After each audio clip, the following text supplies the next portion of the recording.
nice ending, I suppose, is the right word.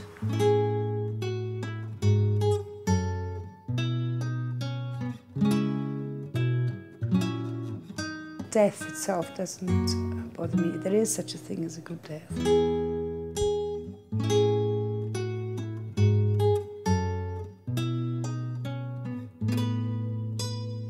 I think a lot of people do want to die at home, but they're frightened.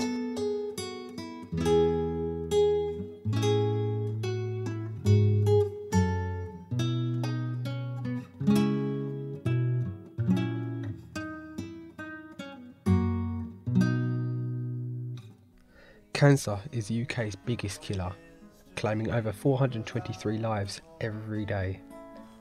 Companies such as Marie Curie and other specialist hospices provide flawless care to people across the UK. There is over 2,100 Marie Curie nurses across the UK, caring for over 27,000 people every year. My dad was 57 years old when he died. He died on the 6th of August 2006. He died of a brain tumour that was situated on the right hand side of his brain. My dad was lucky enough to be cared for in a loving environment surrounded by his friends and his family. This was only made possible by the unique care provided by Marie Curie nurses. When I walk into a house, I can make myself invisible, or not, as what the family wants. You know, if some patients are very anxious about people coming into their homes, you know, and you have to put them at ease, and you say, look, you know, I'm not here to interrupt or intrude into your privacy. Pretend I'm not here. I'll go sit there. I'll do what I need to do. I'll sit there. If you want me, call me. You know, just pretend I'm not around. You've got to put the families at ease. And when you do that, they sort of gravitate towards you then, and then they start to trust you. And if you continue going to the same patient for quite a long time, then you actually get treated sometimes as part of the family. But sometimes, you know, you go to families and everybody's so strung up, and it's up to you really to try and calm everyone down and, you know, make them feel okay, because it's a tough time, it's an awful time, it's terrible, awful things to go through. When you walk into a house, sometimes you seem to take away the responsibility from the family, which gives them actually time to grieve, because I believe that people grieve before they lose the loved one. Grieving starts before. And I think, you know, they need as much care as the patient. I've been working for Marie Curie for just over 11 years now. It'll be about 11 and a half years, I think. Yeah.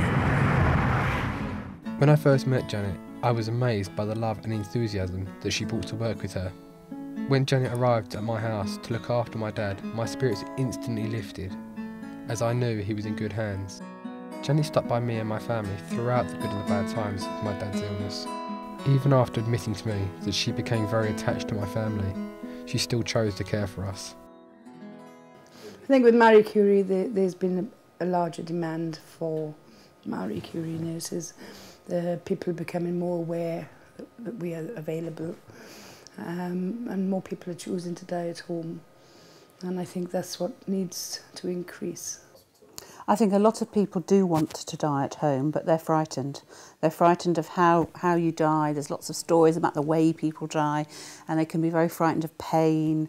And if they can be helped to be at home and be assured that they're going to get the same quality of pain relief that they would in hospital, which they can nowadays quite easily, then I think a lot more people would want to die at home. Although I think there's always going to be a number that don't and want to be in hospital, and I think we need to respect that as well. I have been a nurse for about 30 years, but choosing to be a Marie Curie nurse was, I saw a gap and a need to fill that gap, for someone to be there to comfort, give assurance to the family and support the family, and someone that would give the dying patient the best care they need at that time and provide a listening ear to the family member and also a shoulder to cry on, really. So that's why I decided on doing Marie Curie nursing. Find it very fulfilling. It's important when you're in somebody's, because when you go into someone's house, you're a guest. You may be going there to look after and work, whatever, but you're the guest in the house, and you have to always remember the other guest. But at the same time, you know that you've got to make the family feel that they can trust you, with the person they care about. So to go and rest, and if anything changes, you get and make them feel that let them know that you know what you're doing. One. That everything's going to be fine, and that if things change, I'll call you, and everything. Just put them at rest with you, and let them know that I've gone to places where I've said to people, don't worry about me. Just pretend I'm not here. Pretend I'm invisible. I go and sit in a corner, forget I'm here, until I'm needed. Because they feel conscious about you being there. Sometimes they don't want to talk to the people who they love. They don't want to say to them, and very often I say, tell them you love them, or, give them a kiss and tell them you love them. They need to know this. And maybe this is just before the patient dies and things. Yeah, and tell them that you care, tell them that you love them. And sometimes, sometimes you can say, it's okay, just give them, some people are waiting for permission, and give them permission and tell them it's okay now, that they can go now, that everything's fine. I don't think I'm any different to anybody else, any other nurse, any other carer, because all we want to do is to make their lives pain-free if we can, and just bring laughter into their lives, because that's probably the best medicine they can have.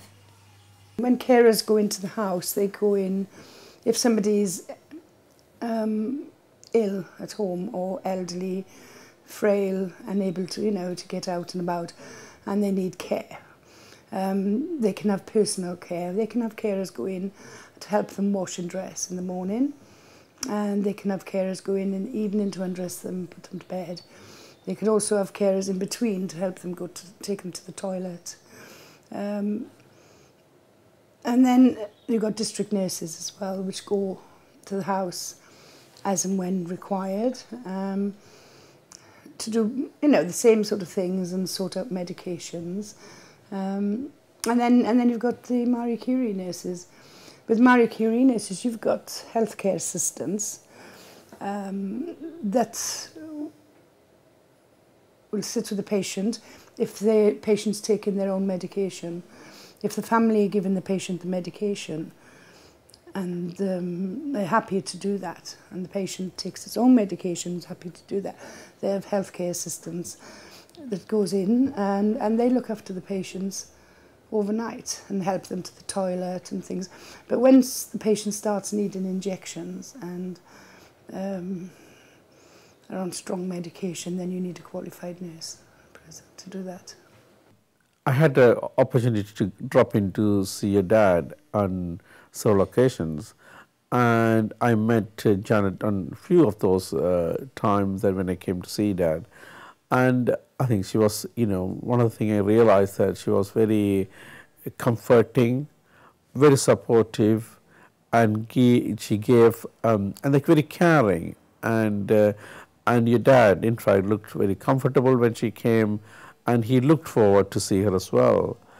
And when I saw her, talked to her about professionally, I found a very competent and caring nurse, and it's very, is someone I would like to look after me when I'm ill. So it's something, it's nice about her. And that's a beauty of these Marie Curie nurses. They are quite good what they do. I think if people have the opportunity to die at home with their family, their familiar surroundings, I think it's the best thing. But we also know that's not always possible. Medically, times we have to intervene. But I think as long as they get the love, the care, the patience and dignity, it can still be a nice ending, I suppose is the right word. Marie Curie Care was first established 60 years ago. Marie Curie Care was first funded by a simple donation of a wedding ring. The Marie Curie charity was named after Marie Curie, whose studies in radioactivity led to the successful treatment of cancer patients. Yes, and it was good because, you know, Dad was there, and if he was sleeping it was nice, but then when he'd wake up you'd always tune in, you know, and you did wake up a lot at night, because people with cancer, they would stay awake a lot at night, and because they're frightened to go to sleep. And that's when you get your talking done, you know, and you talk, and sometimes they talk to you about their problems and their feelings, and, you know, how they feel and what they're worrying about. And because they lie in bed and they worry a lot, worry about their families and what's going to happen to their families, and, you know, lots of different things. And then we have lots of discussions at night. And then we listen to his CDs with him singing. I'm still waiting for one. You promised to copy me one. I'm still waiting for one of them. And yeah, oh, that was nice. It was lovely coming there. And then you can go some places where people don't treat you very nice, you know, and they give you a garden chair to sit on. My size, it can be quite difficult. It does affect you. It does affect you, and also I've lost a few members of my family in the last 6 years, and it takes you the same way as it takes everyone else, despite the fact that, you know, you work with death, and then when it happens to you, you are no different to the other families you go to, and you feel the same pains and the same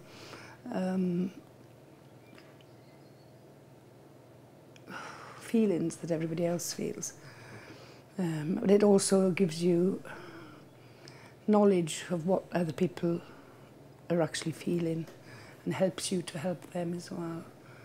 Yeah, I mean, but death itself doesn't bother me. There is such a thing as a good death.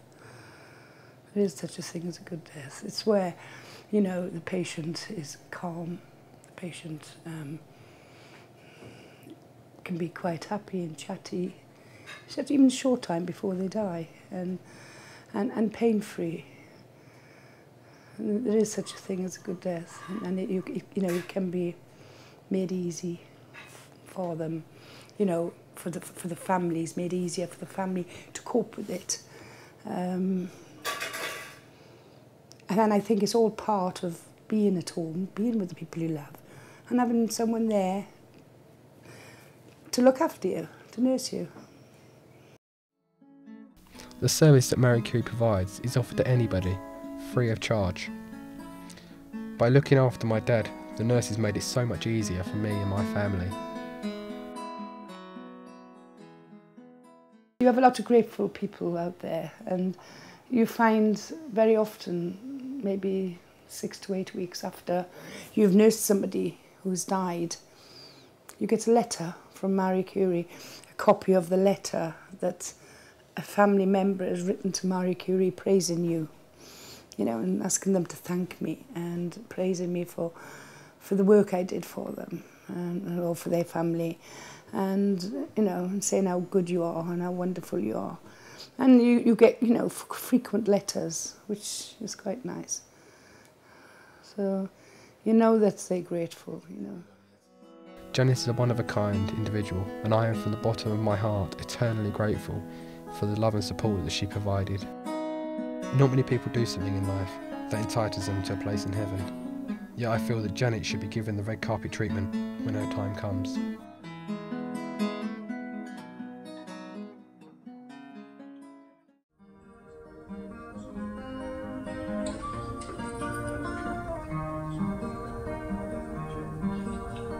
Tara's on my mind, getting worse as time goes by. I've got to take the time to see it once before I die. Oh, the slow train has no bar on board, but that won't make me cry. Thinking of you, Tara, though I'm high enough to fly. If you were a lass, you'd be my bride, and our love would would be a treasure. Heaven would be found beneath an Irish sky. If you were a dream, I'd stay asleep, and if dreams were made to measure, I'd be dreaming still, and I would dream my fill.